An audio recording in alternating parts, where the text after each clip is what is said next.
Assalamualaikum warahmatullahi wabarakatuh. Selamat pagi, siang, dan malam. Nama saya Dimas Ibnu Mukti dengan NIM 1200325. Mahasiswa Program Studi Sistem Informasi dengan peminatan Enterprise Data Management atau EDM.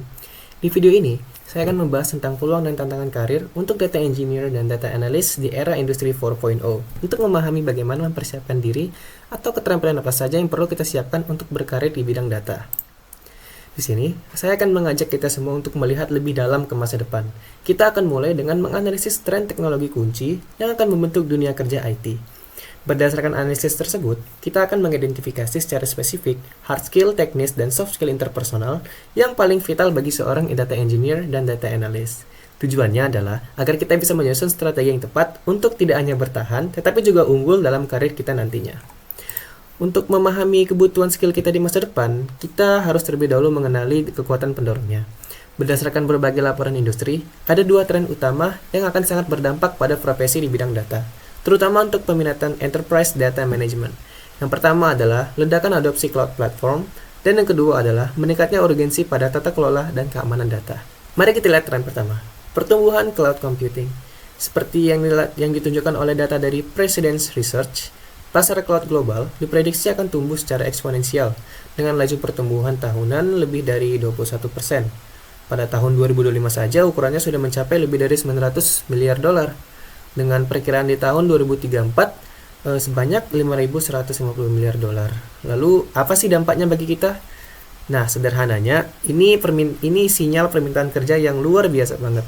Semakin banyak perusahaan yang beralih ke cloud, semakin besar kebutuhan mereka akan data engineer yang mampu membangun pipeline data yang efisien di AWS, Google Cloud, atau Azure, dan data analyst yang bisa mengolah data yang tersimpan di sana. Namun, pertumbuhan pesat ini datang dengan tantangan yang serius. Laporan Gartner memprediksi bahwa pada tahun 2028, 25% perusahaan akan kecewa dengan hasil adopsi cloud mereka, seringkali karena biaya yang tidak terkendali dan strategi yang kurang matang. Selain itu, 50% upaya untuk menggunakan beberapa penyedia cloud sekaligus, kompleksitas multi-cloud, akan gagal karena masalah kompleksitas pada tahun 2029. Dan yang paling penting, seperti yang dilaporkan oleh Fortinet pada tahun 2024, 95% organisasi akan khawatir tentang keamanan di cloud. Ini adalah masalah yang besar ya. Kombinasi dari biaya, kompleksitas, dan keamanan inilah yang menciptakan kebutuhan akan profesional data yang tidak hanya bisa menggunakan cloud, tetapi juga bisa mengelolanya secara strategis dan aman. Nah, tantangan-tantangan tadi membawa kita ke tren kedua. Peran profesional data yang semakin meluas dalam hal tata kelola atau governance dan etika. Seorang data analis di masa depan tidak lagi cukup hanya bisa membuat visualisasi data. Mereka juga harus menjadi penjaga gerbang etika, memahami hukum privasi, dan memastikan data digunakan secara bertanggung jawab. Begitu pula dengan data engineer. Tanggung jawab mereka meluas dari sekedar membangun alur data atau pipeline menjadi arsitek yang juga memikirkan efisiensi biaya, tata kelola, dan keamanan sejak awal. Lalu, bagaimana sih kita sebagai profesional data bisa memastikan perusahaan kita tidak termasuk dalam statistik Gartner yang suram tadi itu? Nah, bagaimana kita mengatasi tantangan biaya, kompleksitas, dan keamanan yang nyata? Jawabannya terletak pada penguasaan hard skill yang tepat, yang secara langsung menjadi solusi atas masalah tadi. Yang pertama, keahlian cloud platform fundamental. Mengapa ini penting? Karena untuk mengatasi biaya yang tak terkendali, kita tidak cukup hanya bisa menggunakan cloud, tapi kita harus bisa mengoptimalkannya. Ini berarti memiliki keahlian mendalam di Amazon Web Service atau AWS, GCP atau Google Cloud Platform, atau Azure, untuk memilih layanan yang paling efisien, mengatur skala sumber daya secara otomatis, dan merancang arsitektur yang hemat akan biaya. Inilah cara kita mengubah prediksi kekecewaan karena biaya menjadi keberhasilan karena efisiensi. Yang kedua, pembangunan data pipeline dan orkestrasi. Nah, ingat yang tadi 50% kegagalan inisiatif organisasi saat menggunakan multi-cloud karena kompleks. Nah, di sinilah skill ini menjadi pahlawannya. Tools modern seperti Airflow, dbt, Airbyte dirancang untuk bekerja di berbagai lingkungan. Dengan Airflow, kita bisa mengatur alur kerja yang berjalan di AWS dan GCP secara bersamaan dari satu tempat. Dengan dbt, kita bisa menstandardisasi logika transformasi data dimanapun data itu berada. Nah, ini adalah solusi praktis untuk menjinakkan kompleksitas multi-cloud. Yang ketiga, analisis dan visualisasi data. Bagaimana kita membuktikan bahwa semua investasi cloud yang mahal ini sepadan dan menghindari rasa kecewa yang diprediksi oleh laporan Gartner? Nah, disinilah peran analisis dan visualisasi. Dengan menguasai SQL, Python, dan alat-alat business intelligence, seorang data analis dapat mengubah data mentah menjadi insight bisnis yang bisa ditindaklanjuti. Nah, mereka dapat membuktikan ROI atau return on investment dari platform data, sehingga strategi perusahaan tidak lagi terasa lemah atau tanpa hasil. Dan yang keempat, implementasi keamanan dan tata kelola data. Nah, ini adalah jawaban langsung untuk kekhawatiran 95% organisasi. Kemampuan kita untuk mengimplementasikan manajemen akses yang ketat melalui IAM, mengenkripsi data sensitif, dan mengelola metadata melalui data katalog, bukan lagi sekedar tambahan.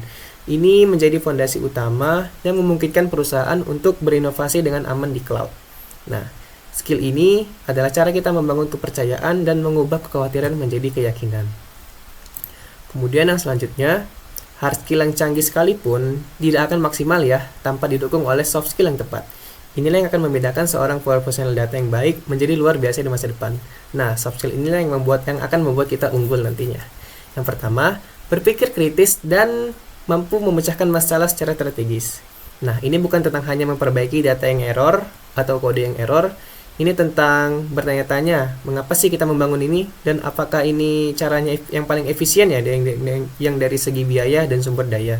Nah, kemampuan menghubungkan solusi teknis dengan tujuan bisnis ini adalah hal yang krusial. Kedua, komunikasi efektif dan mampu untuk storytelling dengan data. Nah, anggaran grafik itu tidak bisa berbicara sendiri. Kita ini harus mampu merangkai cerita di balik data itu. Kita harus menjelaskan insight yang kompleks dengan cara yang bisa dipahami oleh manajer produk, tim marketing, atau bahkan tim legal. Nah, kemampuan inilah yang dapat mengubah data menjadi aksi. Ketiga, adaptabilitas. Nah, teknologi yang kita gunakan hari ini mungkin bukan yang terbaik dalam 2 tahun ke depan. Profesional data yang sukses adalah orang-orang yang memiliki rasa ingin tahu yang tinggi dan kemauan untuk terus belajar. Baik itu framework baru, layanan cloud baru, atau metodologi yang baru. Dan yang terakhir namun paling esensial adalah integritas dan tanggung jawab etis. Dengan akses data yang begitu besar, kita pastinya memegang tanggung jawab yang besar pula. Memastikan data digunakan secara adil, aman, dan menghormati privasi bukanlah sekedar kepatuhan atau compliance, melainkan fondasi dari kepercayaan publik dan keberlanjutan bisnis. Kita tidak mau tentunya ingin menjadi Bjorka kedua, ketiga, keempat, dan seterusnya. Nah, baik. Jadi sebagai kesimpulan saya dalam video ini, masa depan profesi data engineer dan data analyst dari tahun 2025 hingga seterusnya akan sangat dipengaruhi oleh dinamika cloud computing serta tuntutan akan tata kelola dan keamanan data yang lebih ketat. Nah, untuk sukses di masa depan, kita tidak bisa hanya menjadi eksekutor. Kita harus menjadi mitra strategis yang juga memahami teknologi, bisnis, etika, dan keamanan. Nah, dengan mengasah kombinasi hard skill dan soft skill yang telah kita bahas tadi, saya yakin kita dapat meraih peluang dan menjawab tantangan akan kebutuhan data di masa depan.